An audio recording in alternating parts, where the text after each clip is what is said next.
الاجتماعي وقنوات على يوتيوب بأخبار الضربة السماوية الموجهة إلى كوكب الأرض في السادس من مايو من عام 2022. تحذير: قد يضرب هذا الكويكب العملاق كوكب الأرض في السادس من مايو 2022. الحقيقة من ناسا تشعر بالقلق. العلماء قلقون. كويكب بقوة انفجارية تبلغ 230 كيلو طن يتجه نحو الأرض. باق من الزمن يوم لارتطام الكويكب بالأرض. هذا يحدث أشياء. التدمير الكامل. هل هذه هي نهاية العالم؟ وتحذيرات وصرخات عالية مشابهة بلغات أخرى. بدأت القصة تتفاعل حين نشرت وكالة ناسا، أهم وكالة فضاء في عالمنا اليوم، نتائج توصل إليها نظام مراقبة متقدم لديها اسمه سنتري، الحارس الذي يراقب على مدار اللحظة حركات واتجاهات الكويكبات المتناثرة حولنا في الفضاء، وعما إذا كان بإمكانها الاصطدام بالأرض في 100 عام القادمة.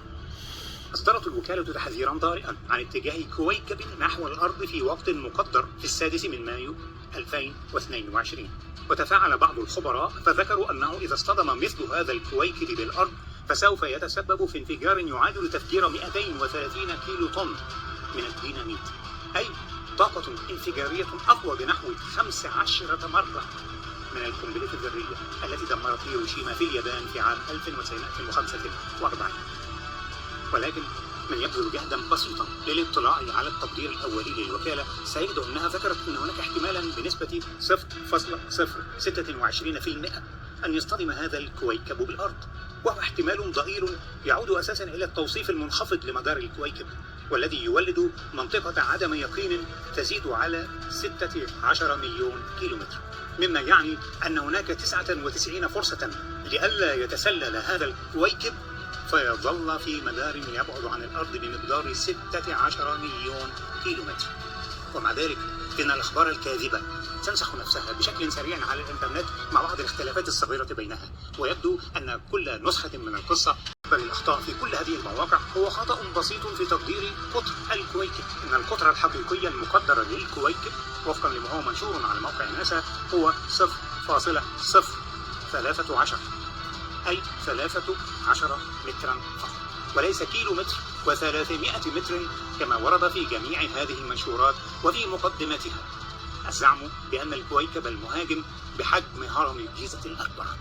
إن كل هذه البيانات متاحة لمن شاء الاطلاع على موقع مركز دراسات الأجسام القريبة من الأرض، الذي على الرغم من أنه يصعب على كثيرين الشعور بالأمان عند تخيل صخرة تسقط على كوكبنا في أي لحظة، فإن الحجم الحقيقي لصخرة السادس من مايو 2022 لن يتسبب في أي ضرر لكوكبنا، فبفضل سرعة الكويكب الهائلة فإنه لدى اقترابه من الدرع الكهربائي المغناطيسي الضوئي سيحترق الكويكب في الغلاف الجوي مولدا كرة نارية كبيرة في السماء ما تلبث أن تتبدد بعدها إلى قطع صغيرة لا وزن لها. إن هذا الدرع الواقي يشكل سقفا حافظا للأرض، السماء أو إلى الأرض.